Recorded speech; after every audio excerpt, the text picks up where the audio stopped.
Ben moi, je pense que je suis assez optimiste, car je pense qu'on peut faire un truc vraiment tous ensemble, euh, car notre horizon, il a été un peu bouché avec le Covid, avec la guerre, etc.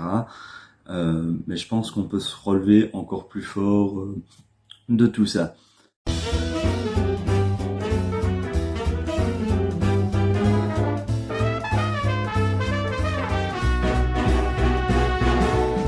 J'avais expliqué dans ma dernière vidéo que le Festival X porte un regard sur la jeunesse, et donc c'est normal que la jeunesse donne son avis par le biais des ambassadeurs. Mais en réalité, les jeunes avaient déjà leur rôle à jouer dans le festival avant ça. Tout d'abord avec le jury des jeunes 2022 qui décernera le prix de la jeunesse à leur pièce préférée. Mais les jeunes ayant un rôle à jouer dans le festival dont je parle aujourd'hui sont ceux de l'atelier ado. Cet atelier rassemble plusieurs adolescents, dont certains font partie des ambassadeurs d'ailleurs, entre 16 et 22 ans, qui se rassemblent dans le but de monter une pièce. Et il n'y a pas longtemps, j'ai pu assister à l'aboutissement d'1 an et demi de leur travail. On ne sait pas ce qu'on va faire, mais on va le faire. Mise en scène par Camille Husson, écrite par Thomas Desbriques, cette pièce met en scène une fille qui en a marre. Je vais développer. La pièce commence donc par la fille assise dans sa voiture et entourée par la personnification des voix dans sa tête. Ouais, c'est plus ou moins ça. Le problème, c'est qu'il était ivre en conduisant et donc elle a un accident. Cet accident va déclencher une sorte de voyage spirituel, ou plutôt de réflexion par rapport à elle-même, alternant entre la réalité, la fille gisant au sol à côté d'une voiture fracassée, et un voyage imaginaire dans la tête de la fille. J'avais l'impression de voir une fusion entre Alice au pays des merveilles et Inside de Bob Berman. That's pretty intense. No shit. On découvre assez tôt que la fille n'est pas une simple fille, mais la représentation de notre génération. Et là, ça commence fort. Déjà, la plupart du temps, quand je vois une œuvre qui parle de la jeunesse, je finis toujours par me dire « Mais on n'est pas comme ça !» Mais là, par contre, je pense que ce que j'ai le plus aimé, c'est justement la passion qui s'en dégageait. J'avais l'impression que les acteurs s'éclataient sur scène, que je jouais pas juste un rôle, mais qu'ils croyaient vraiment en ce qu'ils disaient, en leur génération. Enfin, je dis leur génération, mais c'est aussi ma génération. Et peut-être même la vôtre. Une génération de bonnes à rien, fainéantes et plein d'autres clichés, avec lesquels la pièce s'amuse, en interrogeant les jeunes. La pièce va apporter une réelle réflexion sur notre génération, à la fois en fiction, avec les acteurs, mais également en IRL, car au final, ils interrogent la jeunesse et des jeunes comme ils sont en place. Mais alors, avec toutes ces réflexions, est-ce qu'on peut se demander qu'est-ce que c'est d'être jeune, d'appartenir à une génération? Comment c'est déterminé? Mais d'ailleurs, à quel moment nous ne sommes plus jeunes? Bon, les pessimistes diront « Ah, c'est quand on arrête de rêver !» Ha ha ha. C'est complètement idiot si nous sommes plus jeunes qu'on nous arrête de rêver.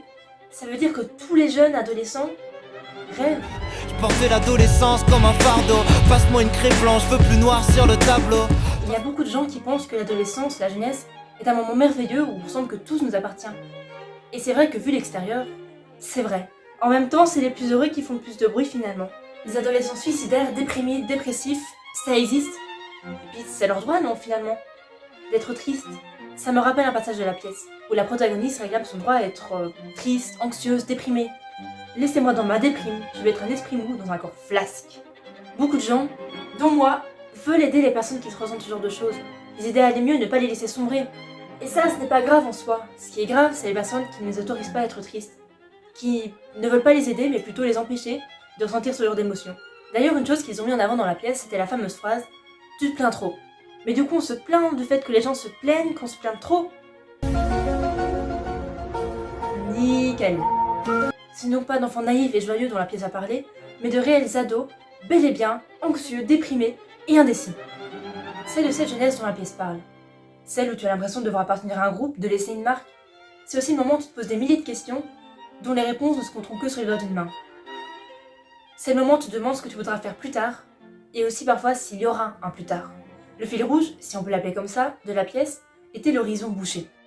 Une horizon bouchée, un avenir incertain, des doutes, des tracas, des problèmes, et tous les trucs qui peuvent boucher l'horizon. Mais est-ce que ça n'a pas été comme ça pour tout le monde? Est-ce que notre génération est vraiment aussi différente que celle de nos parents ou grands-parents? Est-ce qu'on se préoccupe plus de notre avenir?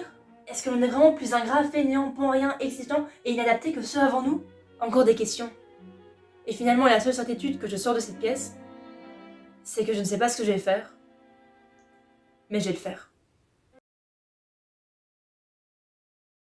Et ça m'a apporté beaucoup, ça m'a apporté comme une deuxième famille, je le redis tout le temps, parce que c'est le mercredi après-midi, c'est les jours où on avait atelier, et ben, ça nous permet de nous retrouver, d'oublier un petit peu les tracas de la semaine et de passer un bon moment entre amis, tout en créant quelque chose de super sympa.